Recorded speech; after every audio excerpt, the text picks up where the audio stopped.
The morning show on QBS.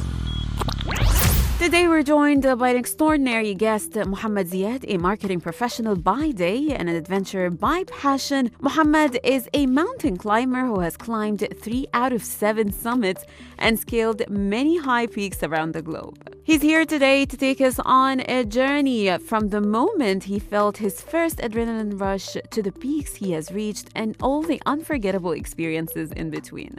Mohammed, thank you so much for joining us today on QBS Radio. Thank you, Mnar. Thank you, QBS. And hello, Doha. So let's start by having you introduce yourself to our listeners. Who is Mohammed Ziad beyond the mountain climber and marketing professional? Okay, so my name is Mohammed Ziad Abdul Latif. I came from Jordan.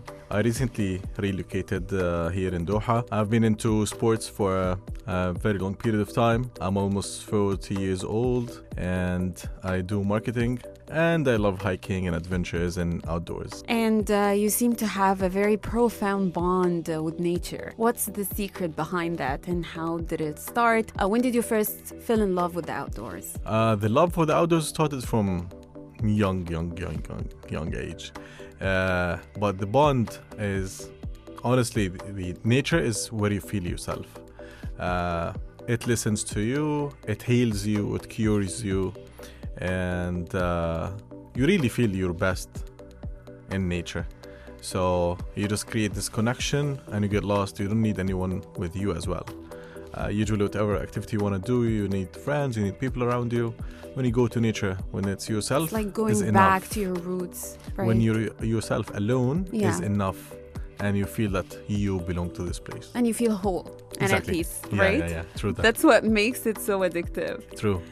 All right, can you tell us more about the first mountain you climbed? Where was that and how did it feel like to reach that summit for the first time? My first international, let's say, hiking trip or climbing trip, it was to Everest Base Camp. It was 11 years ago.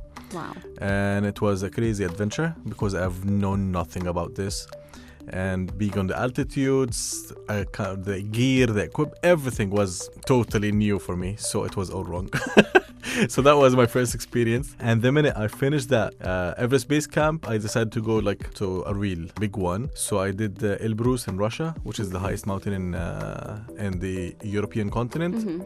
And we did it from the toughest part, which is the northern part of the mountain. And it was a real extreme adventure. Like a guy who came from the desert with we go to Wadi Rum, for example, to climb. And then I'm on a mountain that's all covered with ice and snow, with the glaciers. So it's a crazy difference. How cold was it? I think it reached like minus 15. Minus 15. Yeah, Wow. not much. Not much. Yeah. In your standards. Yeah, I've witnessed the minus 40, so I know what's minus 15. Wow, so you've Yeah. been through that.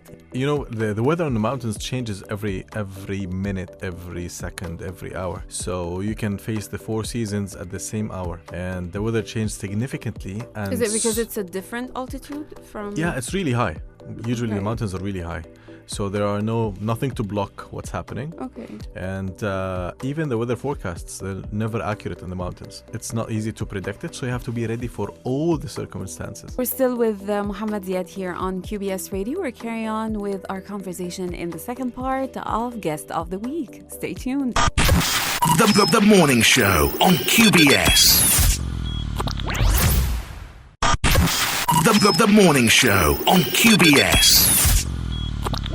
We're still with Mohammed Ziad, a mountain climber who has conquered 3 of 7 summits and scaled many high peaks around the globe. So, with 3 summits conquered, what's your next destination and where do you plan to climb next? Hopefully, inshallah, I will be doing the 4th.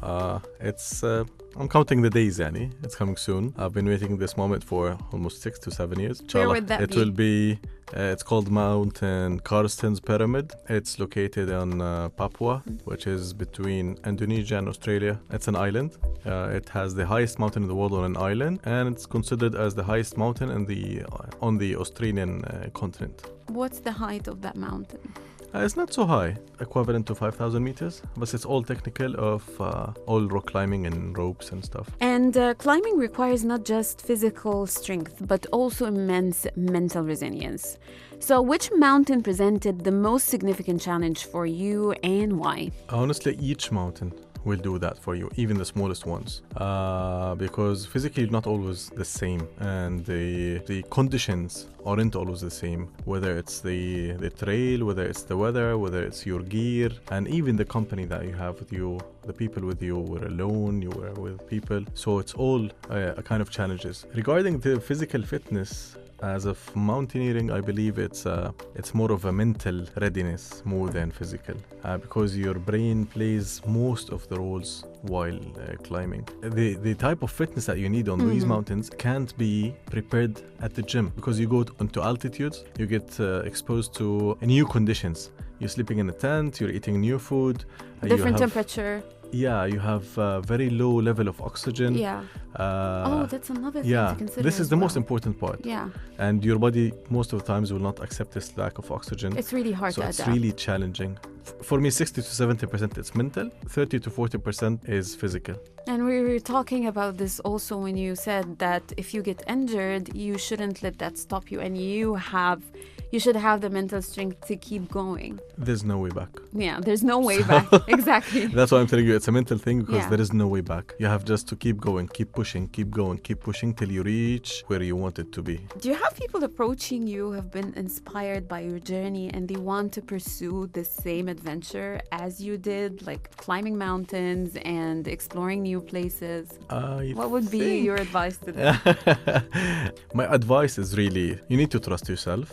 The most important tip that I always give them, just be smart enough to calculate the risks. Some people get so excited, so they put themselves into too much danger. Yeah. So you have to plan well, you have to do all the precautions, check the requirements, have a plan B ready, always calculate the risks and try to reduce them as much as possible. Are there any specific considerations we have to keep in mind for an average person to pursue this? What are the health and mental considerations they have to keep in mind before taking such decision? You have to be mentally fit, not processing a very bad situation, so you want to escape, because this way your brain will not function properly within this challenge, because you reach a very high level of exhaustion that you can't reach in your normal life. So your brain should be ready to face this and accommodate it, let's say, and you need to deal with it. So you have to be mentally ready, and to be mentally ready also you have to be physically ready, so you have this kind of confidence linked to each other, because your brain will always tell you to stop, will always tell you you're tired, will always tell you you have failures. It will try to protect you, so it will pull you down. He wants you to stop, to keep you safe. And this is the brain strength, where you need to do the right decisions at the right time with calculated risks, let's say. Finally, I would like to know, given how challenging mountain climbing is, I would consider it an extreme hobby or sport. How significant is this part of your life? From what you've said, it's a huge part of your identity. It's true.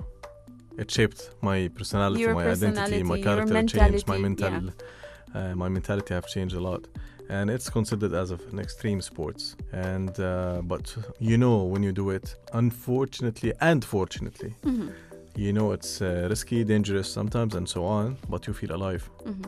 So this is where I feel alive. Oh. And how did it change you? A lot. The challenges, when you know there's no way back, as I mentioned before, when you know there's no way back, it alters your way of thinking. Yeah, so in real life, you just reflect what you see in the mountains, what you do in the mountains in real life. So in some cases, some situations, you know there's no way back. You just have to keep pushing, you keep going. In other situations, you just need to lay down and sleep. That's it. This is how you deal with it. Where there's a storm on a mountain, you can't just face it. You just go rest. This is what you do in real life. Hamad, thank you so much for joining us today on QBS Radio. It's been a pleasure to have you here and reflect on your beautiful and inspiring journey. Thank you so much. And honestly, not because here I'm on the radio. When I entered Doha, I turned on QBS and it became my favorite radio station. So thank you, Manar. Thank you, QBS. Thank you, everyone. I hope you enjoyed the talk as I did.